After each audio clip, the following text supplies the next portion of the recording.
Resident Evil, The Umbrella Chronicles. Back in 2007, Capcom saw how popular the Nintendo Wii has gotten and decided to jump in to get its share of that sweet dough. The result of that was an on-rails light gun shooter. Oh sorry, my bad.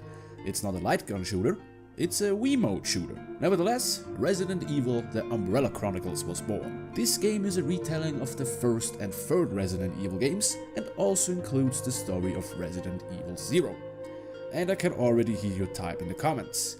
Hey Roo, didn't you shit on Resident Evil Outbreak for just retelling established stories and Capcom trying to make money with a popular gaming fad? First, yes, I did that, but the Umbrella Chronicles is a lot different from the Outbreak games. And second, shut up. But why are the Umbrella Chronicles different? Well, first we have to take a look at the game itself.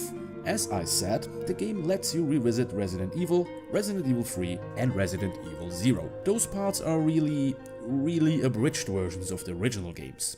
It starts off with Rebecca and Billy joining forces on the Eclipse Express, which is overrun by zombies. Or how the narrator, Albert Wesker, calls them, zombies.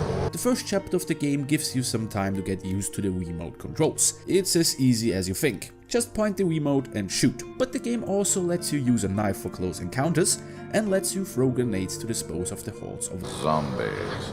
And let's not forget the counterattack ability. Each character has its unique counterattack, and I have to say, Jill's counterattack may be the coolest. But let's not get sidetracked. You'll follow Billy and Rebecca to the underground Umbrella base, ending with you fighting Dr. Marcus.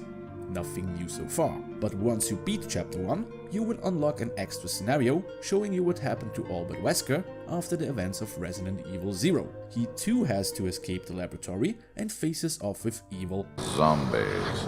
Here the game also introduces a new character, the Umbrella officer Sergei Vladimir. He is weird.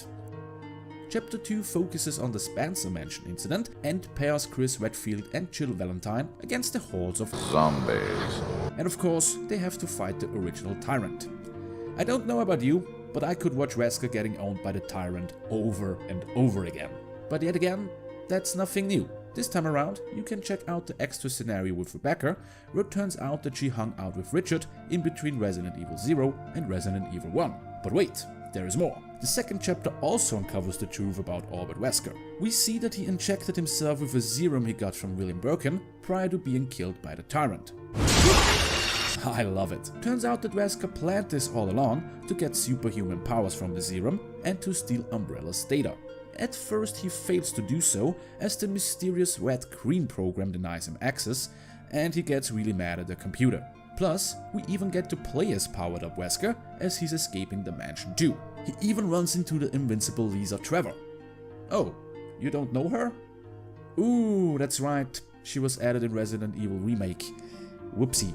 Let's move on to the destruction of Raccoon City and Jill's and Carlos's adventure with our old friend Nemi. In this chapter's side scenario, we get to see how Ada Wong escaped Raccoon City after the events of Resident Evil 2. The real interesting part is Chapter 4 though. It takes place in the year 2003 and Chris and Jill are now part of an anti-Umbrella unit. They travel to Russia to take out the last active Umbrella facility. Not only do they encounter zombies there, they also duke it out with Umbrella's latest BOW, Talos. Yeah, that guy looks like a Power Rangers villain.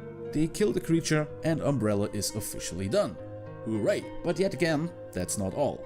The side scenario lets us play as Wesker again, who came to Russia to finally get his hand on Umbrella's data. He dukes it out with a mutated Sergei, kills him and steals Umbrella's data before deleting it all, dealing the real killing blow to the company. Yes, I have to admit there isn't much added to the overall story in this game. But you got to admit, finding out what happened to Wesker and how he was involved in Umbrella's downfall is interesting. And this is the perfect place to showcase it, since it wouldn't make much sense to make an extra game just for that. Yes, a lot of people say that this game isn't canon, since Jill and Chris aren't separated in the mansion, but I think you can count Wesker's side scenarios as canon. What I will remain adamant about being canon is Jill trying to use her meaty Jill sandwich to kill a zombie. That happened, just look at it. Unlike the Outbreak games, you aren't paired with useless AI characters. Okay, the NPCs don't really help you fight the hordes of zombies, but they help you out with clues and sometimes even lighten the mood with some banter. Watch your step, princess. Don't call me princess. I'm sorry, Forrest. I'll miss our target practice sessions. Chris. Get it? Because it just used him for target practice? And regarding Capcom jumping on the Wii bandwagon, which video game company didn't at the time?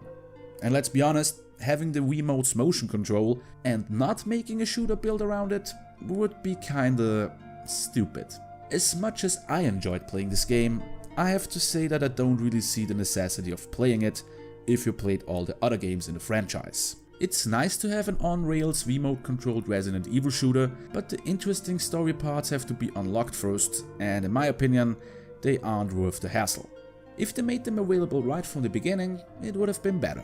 It's nice to see though how Albert Wesker rose to power. If you are a fan of light gun shooters, and especially on-rail shooters, I think this game would be worth checking out. Well, what are we talking about in the next review? Resident Evil 5. Oh, that's going to be fun. Until then, thank you so much for watching. This is Ru signing off. Goodbye.